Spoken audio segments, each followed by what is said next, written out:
ধান খেতে বাদামি গাছপড়ি বা কারেন্ট পোকার উপস্থিতি শনাক্তকরণ। সপ্তাহে কমপক্ষে একদিন ধান ক্ষেত পরিদর্শন করতে হবে।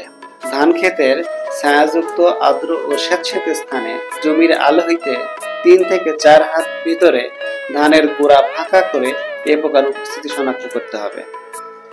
এরকম 2-1টি পোকা দেখা যেতে পারে। জমির পাশে সন্ধ্যায় আলোকফাঁদ স্থাপন করে এ পোকার উপস্থিতি শনাক্ত করা যায়, কারণ এ পোকা রাতের আলোতে আকৃষ্ট হয়ে আলোতে চলে আসে। রাতের বেলা বাসাবাড়ি, বৈদ্যুতিক বাল্বে এ পোকার অসংখ্য উপস্থিতি লক্ষ্য করা যায়।